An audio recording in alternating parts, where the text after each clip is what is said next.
You found a block. 50 acres of bush in rural New South Wales priced like a parking ticket compared to anything within 2 hours of a city. You start doing the maths. You stop doing the maths. Because here is the number no listing ever shows you. The cost of making that land legally livable before you sleep on it a single night. In some difficult site scenarios, that invisible stack of compliance cost can climb well past what you paid for the dirt itself. The land was the beginning of the expense, not the end of it. The end. This is not a scare piece. The costs here are real, verifiable, and documented by state environmental agencies, local government authorities, and Australian standards. They just don't appear in the listing brochure. Across New South Wales, Queensland, Victoria, and Western Australia, the pattern repeats: land is cheap, but the regulatory infrastructure required to occupy it legally is not. Ask anyone who was drowned in a DA process 6 months after settlement, and they will tell you the same thing. The obligations exist, the price varies, but the obligation never disappears. Let's start with the thing every off-grid dream begins with: water. Not the romanticised version, a hand-dug well, a bucket, a quiet creek, but the version that actually exists under Australian water law. In New South Wales, and across most Australian jurisdictions, groundwater is not yours simply because it sits beneath your title. The state owns it. Access to it is a licensed right, regulated under the Water Management Act 2000, and in many areas of NSSDLs, new bore licences are tightly restricted, particularly in areas of high extraction pressure or where aquifers are already stressed. You do not just drill a hole. You apply, you wait, and in some regions you are refused entirely. Now assume you get approval. The bore itself, drilling, casing, pump installation, can run anywhere from a few $1,000s on a shallow aquifer to well above $30,000 on a difficult or deep site. The range is not scarce. It depends on geology, depth, and distance from the dwelling. Then comes water testing. Bore water in rural Australia can carry bacteria, heavy metals, or agricultural chemicals. Testing is not optional if you plan to drink it, and filtration adds another layer of equipment cost and ongoing maintenance. Rainwater tanks are the other common route, and they come with their own set of conditions. In NSSDLs, the Department of Planning has issued guidelines on rainwater tank design, and local councils can impose their own setback, capacity, and first flush device requirements. A properly installed, code-compliant rainwater system for a dwelling, tanks, guttering, first flush diverters, UV or filtration treatment, is not a $500 weekend project. On a remote block with no mains connection and no bore, you may be looking at multiple large-capacity tanks, a pump system, and ongoing water testing to satisfy council's health requirements. And if the bore fails, or if the season is dry, water carting becomes the operational fallback, and in remote areas it is priced by the kilometre and the 1,000-litre load. Some off-gridders in Western Nessa report that water carting during drought periods becomes one of their single largest monthly expenses. The honest drawback here is real. The aquifer situation in your specific zone may not be known until after you have bought. Pre-purchase hydrogeological assessments exist, and in high-risk areas they are money well spent, but they add to the stack before a single post goes into the ground. Residents across the central tablelands and Hunter Valley regions of NSSDLs have watched this process unfold over years. What looked like free water under the ground turned into a licensing process, a drilling quote, and a filtration bill. The land was cheap. The water was not. Here is the pattern. Every cost on this list arrives not as a punishment, but as a compliance obligation you were never shown. Water is just where it begins. There is a line that circulates in off-grid communities. Just put in a composting toilet and you're done. It is a clean idea. It is not a legally clean one. Not in Queensland, not in most Australian jurisdictions. Queensland's Plumbing and Drainage Act, administered through local governments, requires that any on-site sewerage facility, whether a conventional septic tank, an aerated wastewater treatment system, AWTS, or a composting toilet, goes through an approval process before installation. The local government authority issues the approval. They also determine what type of system is suitable for your land. You do not get to choose based purely on what you read in an off-grid forum. Here is what that process actually involves. First, a soil percolation test, sometimes called a perk test, is conducted on the proposed disposal area to determine how well the soil absorbs effluent. That test is usually carried out by a hydraulic consultant, and it must happen before the system design is finalised. If the soil fails, too clay heavy, too shallow above rock, too close to a drainage line, the disposal area must be redesigned, relocated or upgraded to a more advanced treatment system. An AWTS, the kind of aerated treatment unit that produces cleaner effluent for surface or subsurface irrigation, typically costs significantly more than a basic septic installation. Ballpark figures quoted by Queensland plumbers for a full supply, delivery, installation, and council inspection process on an AWTS often start in the range of $8,000 to $15,000, and on difficult terrain or rocky ground that climbs further. The basic septic option is cheaper, but it requires larger disposal areas and may be ruled out entirely on small blocks or in sensitive catchments near waterways. Then there is the maintenance obligation. Queensland councils that approve an AWTS typically require an ongoing service contract. A licensed technician visits the system on a scheduled basis, usually 2 to 4 times per year, inspects the aeration mechanism, checks effluent quality, and signs off. That is an annual recurring cost that continues for as long as the system operates. It doesn't go away when you are off the grid. It follows you there. Composting toilets sit inside this same framework. In Queensland, they are classified under on-site sewerage facilities and require council approval before installation. The approval specifies the approved model, the disposal pathway for liquid waste, and the conditions of use. You might think this is a scam, that a toilet requiring no sewerage infrastructure would be waved through without paperwork. It isn't. The approval pathway is real, and some councils have required hydraulic engineer sign-off even for simple composting installations. Residents who have moved through the Queensland DA process for wastewater commonly describe the same experience. They budgeted for the cost of the unit itself and discovered the soil testing, the consultant fees, the council assessment, and the installation combined to be the larger bill. The composting toilet was a few $100s. The approvals and earthworks to make it legal were several times that. The drawback worth naming is this. Wastewater approval timelines in regional Queensland councils can be slow. If your build schedule is tight, a delayed percolation test or a request for additional hydraulic engineering documentation can push your occupancy date out by months. The cost is not only financial, it is time. Checkpoint. A one jurisdiction. One family moving onto a bush block. Before a wall goes up or a tank goes in, the compliance pathway for a single fire-prone site can force a cost reclassification of the entire build. The number is not universal, it depends on rating. But when the assessment arrives, it arrives as a line item no one warned you about. That rating is what the next case is about. A cheap block in the Victorian Ranges looks different in December than it does in July. In July it's a deal. In December, it's in the middle of some of the highest fire risk land in the country and the Australian standard that governs how you build on it. As 3959, construction of buildings in bushfire-prone areas is not optional. Here is how it works. Victoria's planning scheme requires that land in designated bushfire-prone areas undergoes a bushfire attack level assessment before a building permit is issued. The BAL rating, which runs from BAL low through BAL 12.5, BAL 19, BAL 29, BAL 40, to the most severe classification, BAL FZ, flame zone, is calculated based on the vegetation type surrounding the site, the slope of the land, and the distance between the vegetation and the proposed building. The BAL is not a suggestion. It is a regulatory threshold that determines what your building must be made of. At BAL 12.5, the additional construction requirements are modest. Some upgraded window screens, basic ember protection. By the time a site reaches BAL 29 or BAL 40, the requirements expand to include bushfire-resistant glazing, specific external wall cladding, sealed gaps and cavities, ember-proof roof junctions, and decking materials that meet specific combustibility thresholds. At BAL FZ, the external walls and roof must be constructed to withstand direct flame contact. The construction cost premium at higher BAL ratings can add tens of thousands of dollars to a build, and on some difficult site scenarios, the premium runs much higher than that. I know that sounds like it could be exaggerated, it's not. The Victorian Building Authority and the CSIRO both document that BAL 40 and BAL FZ builds require certified glazing that can cost several $1,000s per window alone, and that ember-resistant roof and wall detailing often requires specialist trades who understand the standard.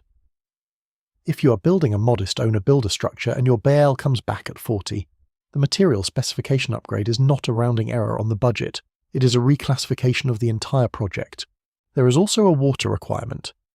Under Victoria's planning rules and the Country Fire Authority's guidelines, bushfire-prone building sites are often required to provide a minimum static water supply for firefighting purposes, a dedicated tank, a standpipe, a fitting compatible with CFA equipment and positioning that allows tanker access. That tank and its associated infrastructure is an additional capital cost on top of the BAL construction upgrades. The honest drawback is structural. You may not know your BAL until you have engaged a BAL assessor, typically a qualified building surveyor or fire consultant, after purchase. Pre-purchase BAL assessments are available, and in fire risk regions of Victoria, skipping one before making an offer is how buyers end up on the wrong side of a six-figure compliance surprise. Locals in the Dandenong Ranges, the Central Highlands and East Gippsland have watched this play out repeatedly. A block that sold cheaply because of its remote bush character attracts exactly the BAL rating that makes building on it expensive. The bush that makes it beautiful is the same vegetation class that drives the rating up. The land is still cheap, the build is not. And none of that accounts for what happens if the house is built, occupied, and then a wildfire season arrives, which leads directly to the next cost in the stack. Checkpoint B. There is a category of cost in this stack that does not appear on any council fee schedule, any contractor's quote, or any government approval form.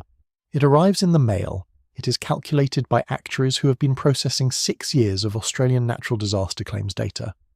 And for a specific category of off-grid property, the number that arrives, or the letter that says no number is possible, is now the largest single financial exposure on the block. The 2022 flood events across New South Wales reshaped the Australian insurance market in ways that are still working through the system in 2026. Premiums in high-risk zones rose sharply following those events. Exclusions for specific flood pathways, riverine flooding, stormwater, overland flow became more granular and more common. And for properties in combined risk zones, bushfire-prone and flood-prone simultaneously, the underwriting appetite of major insurers narrowed significantly. This is the cost that no one in the off-grid content space talks about, because it doesn't feel like a cost until you try to buy the policy. Here is the mechanism. An insurer pricing a remote off-grid property in a high-risk zone factors in several variables that stack against the property owner. The construction type, a non-standard or owner-built structure, often attracts manual underwriting, meaning no automated quote and frequently a higher premium or an outright decline. The distance from emergency services, response time affects underwriting risk assessments. The presence of solar panels and lithium battery storage, a growing number of insurers are adding specific conditions or loadings for battery storage systems due to fire risk, and the claim frequency of the surrounding postcode.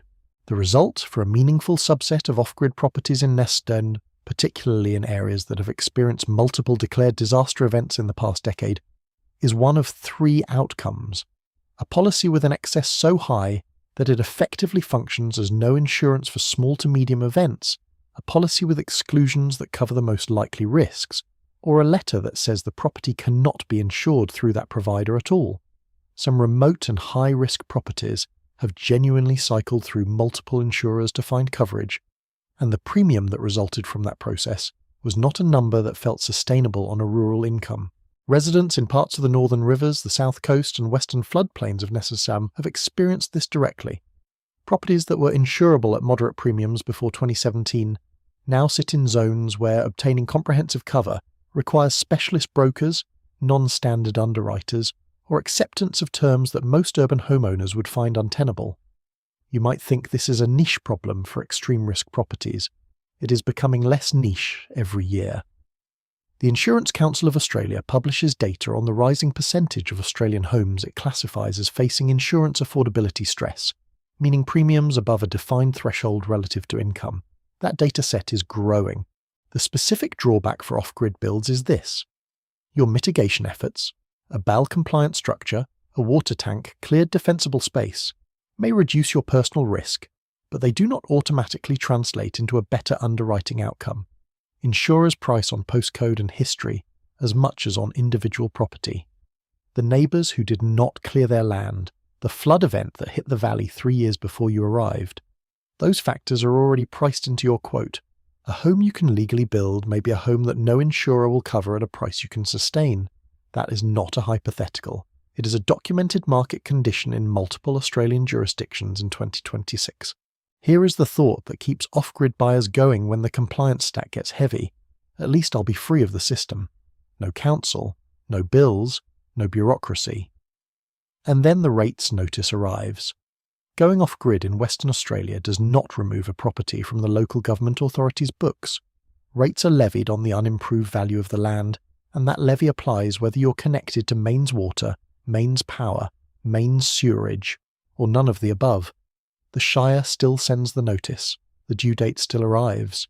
And in remote WA, where shires cover enormous geographic areas but deliver limited services to outlying properties, that rates bill can feel like payment for infrastructure you will never use. But the rates notice is only one layer. Western Australia's planning and building framework requires development approval for most new dwellings, including those on rural or semi-rural zoned land. The development application, submitted to the relevant local government or in some areas the Western Australian Planning Commission, requires a site plan, a drainage and stormwater management plan, sometimes an environmental assessment, and in areas with native vegetation or proximity to water, potentially additional environmental studies. The cost of preparing a DA, between the drafting fees, the consultant reports, and the council assessment charges, is not a flat figure. It varies by complexity, by the specific shire, and by what conditions the approval authority imposes. On straightforward sites, DA costs are manageable. On complex rural lots with environmental overlays, native title considerations, or significant clearing proposals, the preparation and assessment process extends significantly in both time and cost. Then comes access.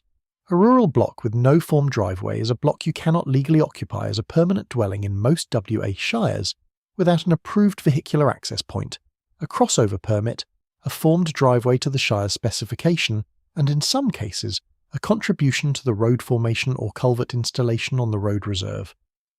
If the block is served by a private road shared with neighbouring properties, the maintenance cost of that road, grading, gravel, drainage, falls on the landowners, not the shire. Some blocks in remote WA require several kilometres of private road construction before the dwelling site is even reachable by a standard vehicle. There are also fire service levies in WA, administered through the Emergency Services Levy, an annual charge that applies to all properties, including rural ones. Waste collection may not reach the property, but the absence of that service does not reduce the levy. In some rural shires, landowners also face requirements to maintain fire breaks on their property to a specified standard every year, and the penalty for non-compliance is the shire contracting the work and recovering the cost from the owner. The honest drawback of the Western Australian context is isolation compounded by administration. The same remoteness that makes the land affordable puts the property owner at the end of a very long council response queue for any matter that requires in-person engagement, and requires the owner to absorb costs that urban residents never see, because those costs are pooled across connected infrastructure. Ask any resident who has built on a rural WA block what they wish they had known at the beginning, and the answer is almost always some version of the same thing. Not the land cost, not the building cost, but the cost of every approval, every access requirement, every compliance condition that sat between the purchase and the moment the place was actually livable. The system did not oppose them. It simply had a price they hadn't factored in, off the grid, on the council's books, still. The 5 costs in this stack, water, wastewater, fire compliance, insurance and council obligations, do not operate independently. They compound. A block with a high BAL rating needs upgraded construction, a firefighting water supply, and faces a harder insurance conversation all at once. A remote block with no bore licence needs water carting, which affects the practical occupancy cost, which affects the financial viability of the whole project. These costs are not rare edge cases for problem properties. They are the standard compliance architecture of off-grid living in Australia, and they are waiting on the other side of every cheap listing. One block, bought for a price that seemed to reset the rules. 5 compliance obligations that arrive before the first night is legally spent on it. That is not a story about one difficult property. It is the standard architecture of the Australian off-grid pathway that the listing price never reflects. The real question is not whether these costs exist. It is whether you know about all of them before you sign. Which one of these 5 costs would have caught you off guard? The water licenses, the wastewater approvals, the fire rating, the insurance, or the council rates that follow you off the grid anyway? Write it below. And if this format helps you see the full picture before you make the move, subscribe.